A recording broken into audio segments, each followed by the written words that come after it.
মিলে তিলোত্তমা। यूं ही चला चलना ही, यूं ही चला चलना ही, कितनी हसीन है ये दुनिया। আরে না না, আমি গলাও সাজছি না, গানের প্রোগ্রামের জন্য নিজেকে রেডিও করছি না। এটা হচ্ছে আমাদের প্রিয় স্বস্তিতার কলার টিউন। কে এই স্বস্তিতা, কি বা তার গল্প? বলছি তার আগে শুনে নিন এই গানটাই একটুখানি।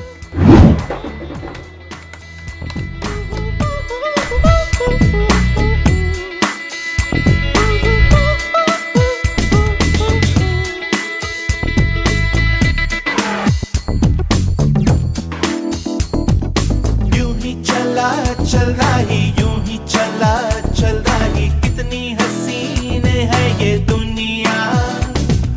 फूल सारे झमेले देख फूलों के मेले, बड़ी रंगीन है ये दुनिया।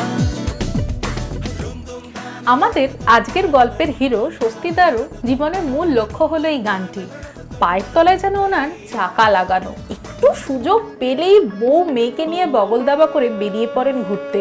সে পাহাড় পর্বত জঙ্গল সমুদ্রই হোক, অথবা কাছে পিঠে কোথাও রায়চক বা টাকি। চলো যাই চলো যাই চলো যাই চলে যাই দূর বহু দূর, গায়ে মেখে জড়িব না সোনারো দূর। চলো যাই চলে যাই দূর বহু দূর, গায়ে মেখে জড়িব না সোনারো দূর। চলো যাই চলে যাই দূর বহু দূর।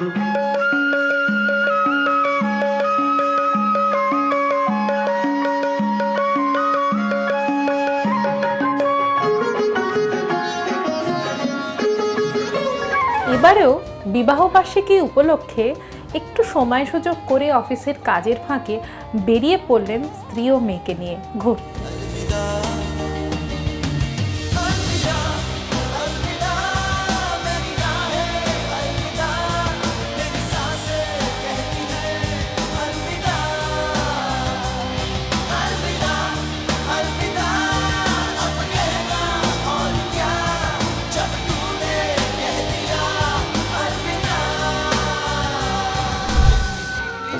এবারে স্বস্তির সঙ্গী হলো তার ছোটবেলাকার বন্ধু সুদীপ্ত ও তার স্ত্রী।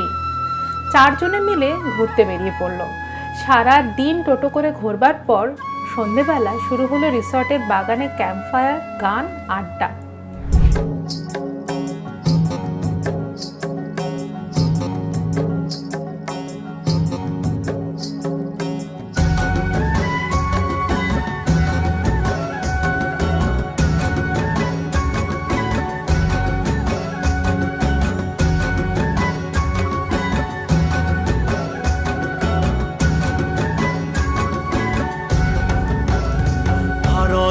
समतापुन जनमत आधारे सिर्जन यलो सुरुज लेवे। भारती समतापुन जनमत आधारे सिर्जन यलो सुरुज लेवे। কথায় কথায় বেরোলো সুদীপ্ত নানা ধরনের সোশ্যাল ওয়ার্কের সাথে জড়িত। সুদীপ্ত সোশ্যাল ওয়ার্কটা হলো একটা প্যাশন, কিন্তু সোশ্যাল ওয়ার্কের প্রতি রয়েছে স্বস্তির প্রচণ্ড অনীহা। কথায় কথায় সে সেটা জাহিরও করলো। সুদীপ্ত তখন তাকে জিজ্ঞাসা করলো তার এই অনীহার কারণ কি। স্বস্তি জানালো গরিব লোকেদের নামে নিজের পকেট ভরা। অধিকাংশ ক্ষেত্রে সোশ্যাল ওয়ার্ক মানে তাই, তাতে সে নেই। স্বস্তির কথা তীব্র প্রতিবাদ করে সুদীপ্ত। সে জানায় সকল মানুষই দুর্নীতিগ্রস্ত, তা সে মানতে নারাজ। এমন অনেক লোককেই সুদীপ্ত চেনে যারা সত্যি সত্যি সৎভাবে জনস্বার্থে উৎসর্গিত প্রাণ। এমনই একজন লোকের সাথে আলাপ করবার চ্যালেঞ্জ জানিয়ে দুই বন্ধু ফিরে আসে কলকাতায়। আর তারপর কি হলো?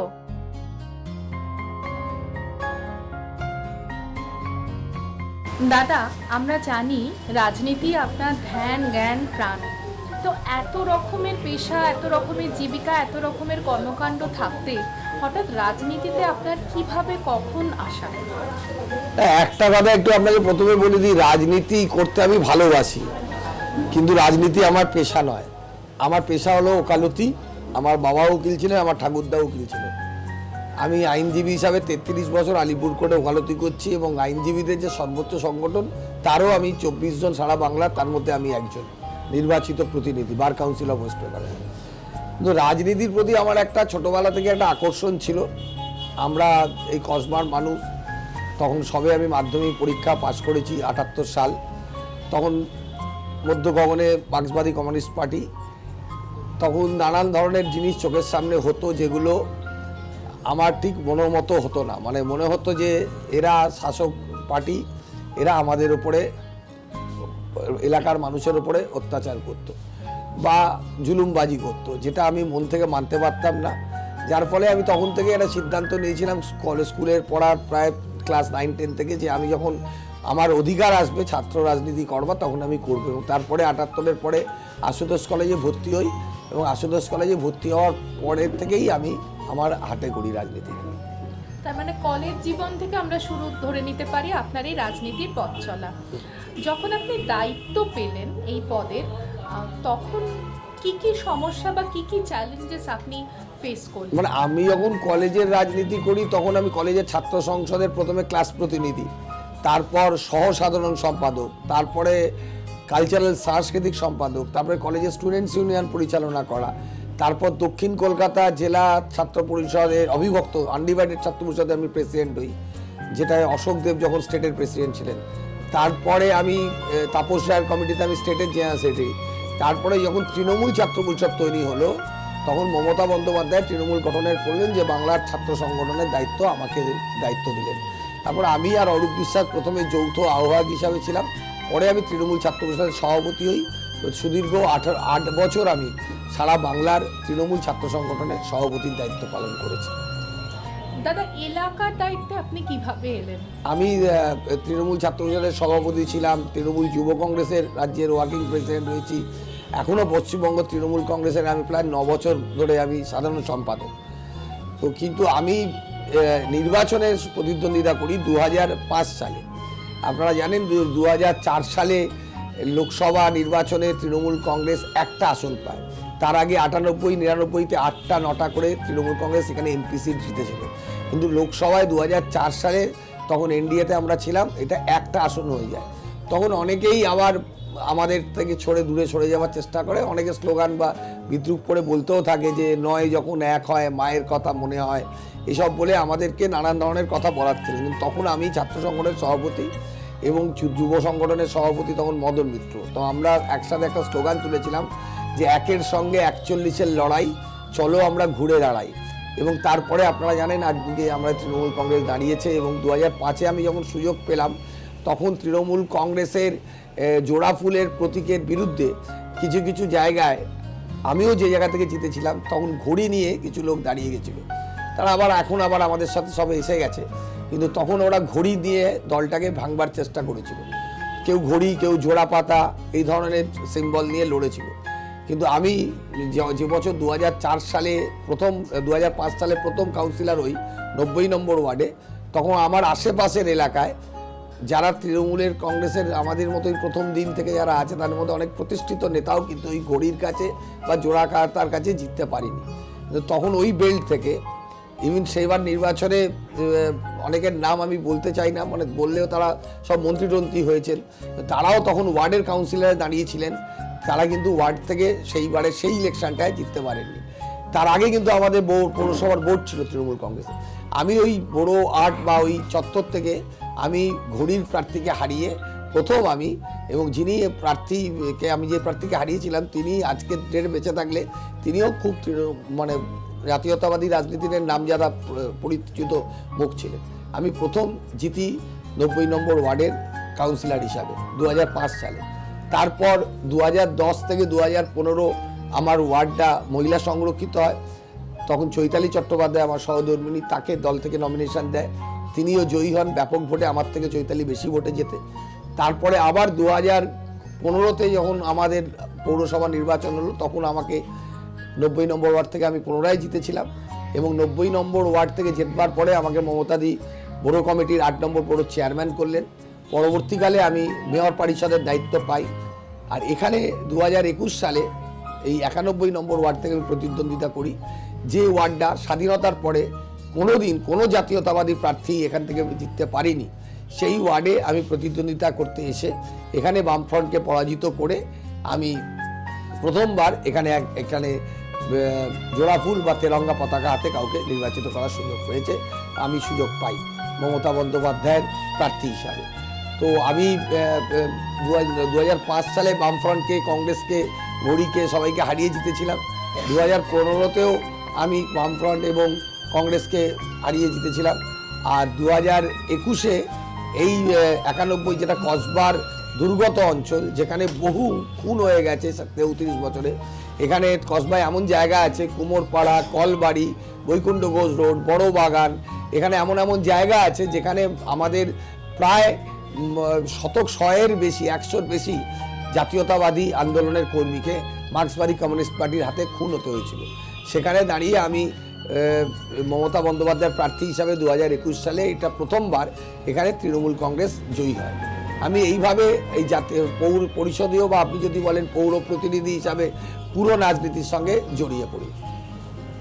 এই যে আপনার সুদীর্ঘ 17-18 বছর রাজনীতির সাথে, এআইটিসির সাথে পথ চলা, এই পথ চলায় আপনি এখনো অবধি জনসেবায়, জনকল্যাণমূলক বহু কাজ নিশ্চয়ই করেছেন, তাই আপনি এত প্রিয়। তার কিছু যদি আমাদেরকে আপনাকে একটু কারেকশন করে দিই, আমি 17-18 বছর নয়, আমার রাজনৈতিক জীবন 40 বছরের উপরে। আপনি যদি আমার ছাত্র জীবন থেকে ধরেন তাহলে 80 সাল ধরলেও, আমি 78-এ পাস করেছি, 79 থেকে কলেজে পড়ছি, 80 সাল থেকেও ধরলেন আমার 42 বছরের উপর রাজনৈতিক জীবন হয়ে গেছে। আর আমি পরিষদীয় পৌরসভায় নির্বাচিত প্রতিনিধি হয়ে গেলাম 17 বছর অতিক্রান্ত 18 বছর। তো স্বাভাবিকভাবেই এত দিন ধরে প্রথমত আমরা বিরোধী রাজনীতিতে ছিলাম, আমাদেরকে আক্রমণ করা হতো, মারা হতো, কথা বলতে দিয়ে হতো না। আমি কসবায় বাড়ি আমার সুইনো লেনে, আমাদের পাড়ায় আড্ডা পর্যন্ত মারতে দেওয়া হতো না। পাড়ায় বন্ধু বান্ধবের সঙ্গে বসে থাকলে সিপিএম পার্টির লোকেরা এসে হামলাবাজি করতো, আমাদের কোনো ক্লাবের ঢুকলে সেই ক্লাবকে আক্রান্ত করা হতো। এই ধরনের অডস ফেস করতে করতে আমরা এসেছিলাম।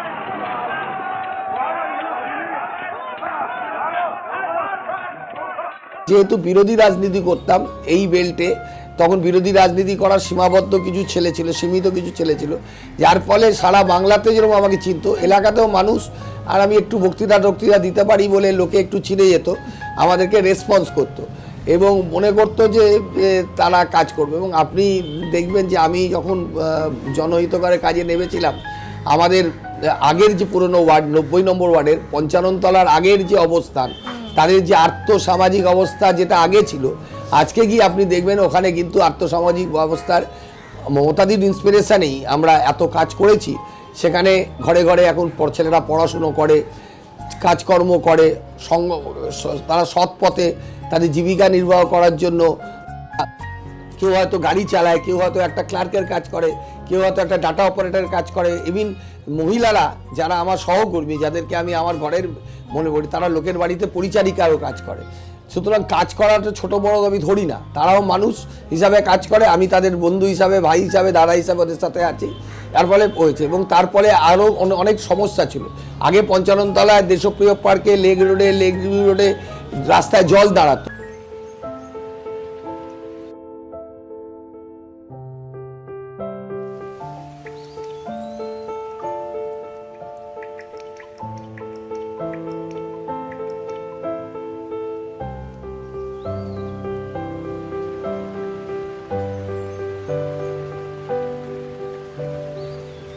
আমি আসার পর নিকাশি ব্যবস্থার উন্নতি করেছি।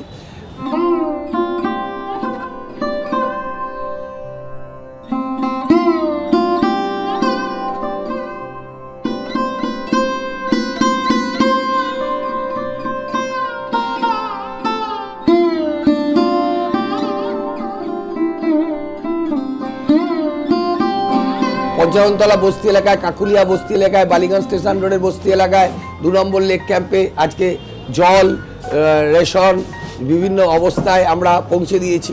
আমরা বিভিন্ন ঘরে ঘরে উন্নয়নের কাজ করেছি। আমরা চেষ্টা করেছি যে এই যতদিন কাউন্সিলর হিসাবে কাজ করেছি, আজকে আমি এই ওয়ার্ডে এসেছি, এখানেও একটা মিষ্টি জলের সমস্যা আছে, সারফেস ওয়াটারের সমস্যা আছে, এখানে একটা জল জমার সমস্যা আছে, এখানে অনেক রকম পৌরসভার কাজ আছে, আমি সেগুলো সলভ করার চেষ্টা করছি। আমার এখানে একটা ভ্যাট ছিল, সেই ভ্যাটে কলুপাড়ায় দুর্গাপুজো কমিটির লোকেরা আমায় বলেছিল যে ভ্যাটটার জন্য রাস্তায় লোকে থাকতে পারে না, সেখানে আমি আধুনিক ভ্যাটের কাজ শুরু করেছি। সেদিনও মেয়র এখানে কসবা উৎসবে এসেছিলেন, উনিও বলে গেছেন যে আমরা এখানে সারফেস ওয়াটারটা নিয়ে আসার আপ্রাণ চেষ্টা করছি, ধাপায় জল উৎপাদন হলে এখানে জলাধার তৈরি হবে। সুতরাং কাজের মধ্যে দিয়েই আমার পরিচয় হয়েছে, আমার আন্দোলনের মধ্যে দিয়েই আমাকে সঙ্গে মানুষের আলাপ হয়েছে।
আমি বিশ্বাস করি যে কাজের মধ্যে যদি থাকে এবং যদি নিজের একটা ভাবমূর্তি স্বচ্ছতার সঙ্গে থাকে, আমাদের বিরুদ্ধে তো অনেক কালি ছেটানোর চেষ্টা করা হয়, অনেক কাউন্সিলরদের নামেও আপনারা দেখবেন যে অনেক কিছু অভিযোগের মধ্যে নিয়ে আসে, কিন্তু আমি চেষ্টা করেছি যে আমার ভাবমূর্তিতে যাতে দাগ না পড়ে।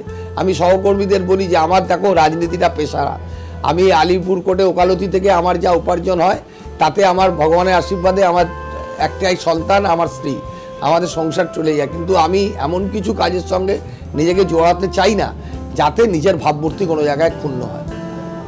খুব ভালো লাগলো দাদা, আপনার এই সৎ মনোভাব, রাজনীতির প্রতি আপনার এই জনকল্যাণমূলক কাজ করার ভিশন মিশন সত্যি প্রশংসনীয়।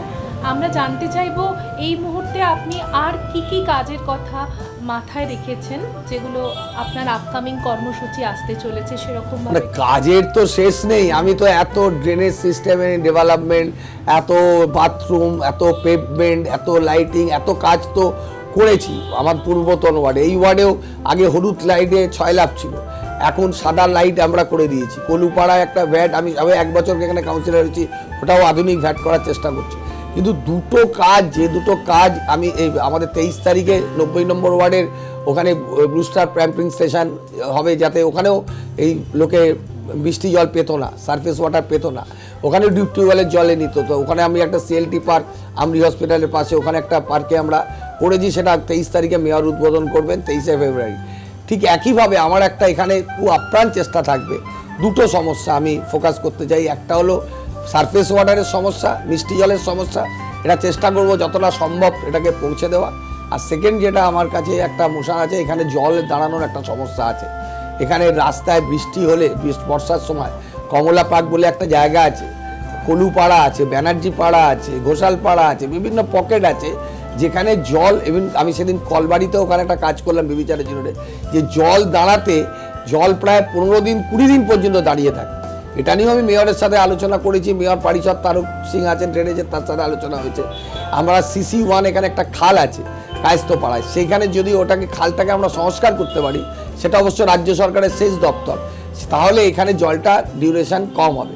ইতিমধ্যেই আমাদের রেগুলার কাজের জন্য এবছরের বৃষ্টিতে যে জল দাঁড়ানোর যে প্রতি বছরের যে চিত্র থাকে, আমি যারা আমার পুরনো এখানে ওয়ার্ডে আছেন, রানা, বিপ্লব, আমাদের হিমাদ্রি, গাবু, আমাদের বুগা, এদের সাথে কথা বলেছি। আগে যেভাবে জল দাঁড়াতো, পিয়ালিও আছে, তো এদের কাছ থেকে আমি জেনেছি যে আগে যেভাবে জল দাঁড়াতো এখন সেইভাবে জল এবছর দাঁড়ায়নি। জল বলতেই দাদা যে কথাটা এই মুহূর্তে আমাদের সবার মনে আসে সেটা হলো জল থেকে আমরা আতঙ্ক, ডেঙ্গু এবং মশাবাহিত অন্যান্য রোগ। তো সেই ডেঙ্গু মোকাবিলায় কি কি কর্মসূচি করা দেখুন, একটা জল বলতে যেটা আসে, জলের আর এক নাম জীবন।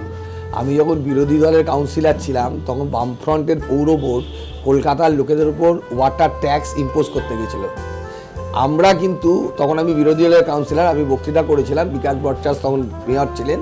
আমি কর্পোরেশনের ট্যাক্সের বিলটা নিয়ে গিয়ে দেখিয়েছিলাম যে তাতে লেখা আছে যে আমরা প্রপার্টি ট্যাক্সের মধ্যেই আমাদের জল, ড্রেনেজ এগুলোকে প্রোভাইড করতে হবে। তো যার ফলে তখন আমরা বিরোধিতা করে যাবো। আমরা সরকারে আসার পর বা বোর্ডে আসার পর কেউ বলতে পারবে না যে আমরা ওয়াটার ট্যাক্স বাংলার মানুষের বা কলকাতার মানুষের ইম্পোজ করেছি। তো সুতরাং আমরা সেইটার দিকে আপনাদের মানুষকে যতটা রিলিফ দেওয়া যায় চেষ্টা করেছি। আর একটা হলো যে ডেঙ্গু ম্যালেরিয়ার ক্ষেত্রে আমাদের কিন্তু 365 দিন কাজ হয়। আমাদের কলকাতা পৌরসভার স্বাস্থ্য দপ্তরের কর্মীরা ঘাড়ে মেশিন নিয়ে, ন্যাসপ্যাগের নিয়ে সকলের বাড়ি বাড়িতে যান, স্প্রে করেন, প্রত্যেকটা বস্তিতে বস্তিতে যান। এটা এই 91 ওয়ার্ডে কিন্তু অনেক বস্তির মানুষ থাকেন, প্রায় 24টা-25টা রেজিস্টার্ড বস্তি আছে, তাছাড়াও অনেক বস্তি আছে। তারা ঘরে ঘরে একটা যোগাযোগ আছে, তারা চেষ্টা করেন, কলকাতা পৌরসভার স্বাস্থ্য দপ্তর কর্মীরা এটাকে রিলিজিয়াসলি যাতে এই কাজটা করা যায় এটা চেষ্টা করেন। এবং ডেঙ্গু ম্যালেরিয়ার আপনি যদি ওই কম্প্যারিজন স্টাডি করেন, তুলনামূলক চিত্র দেখেন, দেখবেন 91 ওয়ার্ডে এবারে সেই প্রকোপটা অনেকটাই কম।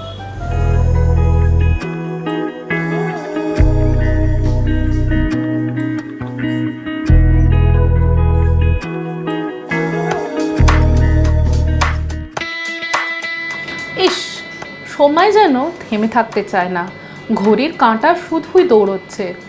তিলে তিলে তিলোত্তমার এই সময়টা ঠিক কিভাবে কেটে যায় বুঝতেই পারি না।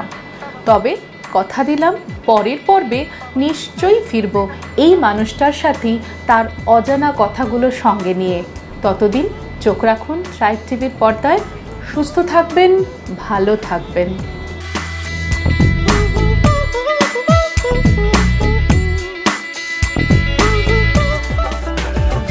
তিলে তিলে তিলোত্তমা।